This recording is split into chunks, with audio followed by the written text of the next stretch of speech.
welcome to another class. Today we're going to speak about quantifiers. First of all, what are quantifiers? Quantifiers are words that usually go before a noun to express its quantity. In Spanish, for example, we've got mucho, mucha, bastante, la mayoría de, algo de, etc. So it looks easy, but we've got a lot of difficulties, especially for Spanish speakers of a language, because there are some differences from one language to another. Okay, let's get started. First words are a little, a few. It's very easy. A little, poco, poca, few, pocos, pocas, right? So it's not very difficult. The only difficulty may appear when you think about when to use a little, or a few, a few. That is when to omit the article or not. Well, it's very easy. A little is when it has a positive meaning, and without the article when it has a negative connotation. For example, I have a little sugar. Tengo un poco de azúcar, but I don't need more. Okay, enough for the food I'm going to prepare. But I've got little sugar. Tengo poco azúcar. Can you lend me some, right? Okay, the same happens with a few. I've got a few friends. Tengo unos pocos amigos. No necesito más. But I've got few friends. Tengo pocos amigos. Me gustaría tener más. Okay? So, next words are much and many. Okay? It's very easy. Okay? Much, mucho, mucha, many, muchos, muchas. And a lot of can be used in both for singular and plural. For mucho, mucha, muchos, muchas. Y un montón de. Okay? Basically, that's the rule. But when do we prefer using much, many, and when do you prefer using a lot of? But a lot of is preferable in affirmative sentences and much, many for negative or interrogative sentences. Examples here: I don't have much sugar. No tengo mucho azúcar. I don't have many friends. No tengo muchos amigos. But with a lot of, in singular and plural in affirmatives, preferable. I have a lot of sugar. I have a lot of friends. Okay? Next word is all. Okay? All, todo, toda, todos, todas. Okay? And all of the when it is something specific. Let's see examples. For example, all human beings need to eat. We are talking about human beings in general. So los seres humanos en general. Okay? But I can say all of the students in this group failed the exam. Todos los estudiantes en este grupo suspendieron. Is specific, only in this group, right? The same happens with most and most of. Most, la mayoría, okay?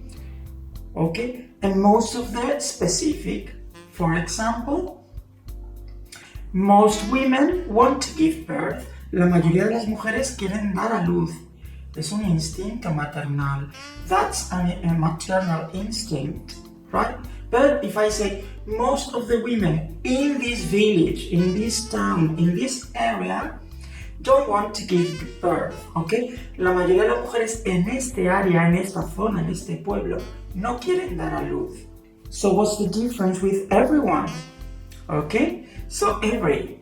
You can say everyone and all, meaning todos, right? So you have to bear in mind that compounds of every and some, for example, everybody, everyone, todos, everything, todo, okay? Someone, alguien, or somebody, and something, algo. Okay, they all have a singular concord. Todos tienen una concordancia singular. That's the difference with all. So, for example, everyone is happy and all of them are happy. Todos son felices. But everyone is with singular concord, right? So if you translate everyone as cada uno, it's going to be easier. In that way, in your language, you are going to translate it in a way that you're going to make the singular concord, right? Okay, some and any. Some and any. Okay, some means alguno, algunas, algunos, algunos, and any the same, but some is more usual in affirmative sentences and any in negative sentences. For example, okay, you've got here an example, right? But we can also use any in affirmative sentences with the meaning of no matter who. Es decir, cualquiera. For example, any man can do it. Cualquier hombre puede hacerlo. Cualquiera puede hacerlo. Okay? With this meaning, we can use it in the affirmative. Okay? We also have to use some and any with uncountable nouns. For example, I have some information. You've got the example here. I have some information. Tengo algo de información. We cannot say I have an information. Okay? Because it's not countable. I can say one information, two informations, no. Okay? It's the same as I have a sugar. Yo tengo una azúcar. No. Tengo some sugar. Right?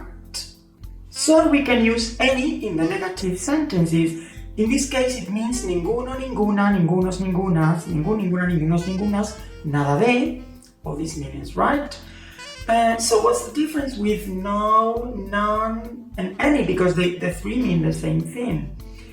Well, the difference is in how to use it, the way to use it. So, I don't have any milk, or I don't have any.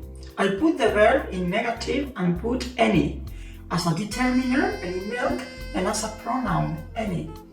Okay? But if I want to say no, I have to put the verb in affirmative. I have no milk. Okay? As a determiner, I have none. No tengo nada de leche, ninguna.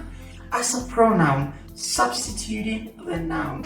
Entonces, como determinante, en afirmativas usaremos no, y como pronombre usaremos none. ¿Ok? Sustituto del nombre. Either or either or is another word we can use. Either or es la disyuntiva que tenemos en español. O bien una cosa o bien otra. Ya bien una cosa, ya bien la otra. O. ¿Ok? So for example, we can either go on foot or by taxi. You can pronounce either British English or either American English. Podemos ya bien ir a pie o ya bien ir en taxi, o ir a pie o ir en taxi. Neither nor es ni. Ni una cosa ni la otra. Example, we can neither camp nor park on this beach. Okay? No podemos ni acampar ni aparcar en esta playa. ¿De acuerdo? The verb in affirmative, because if I put the verb in negative, okay, we can't, then I use either or either. Okay, we can't either camp or park on this beach. Right? Otherwise, we would have a double negation. Bear in mind that I can form compounds with neither and either, and with most quantifiers. Some of, algo de, any of, none of, etc. So in this case, either of or neither of. Either or, cualquiera de, neither of, ninguno de. Okay? Example, neither of them loves football, right?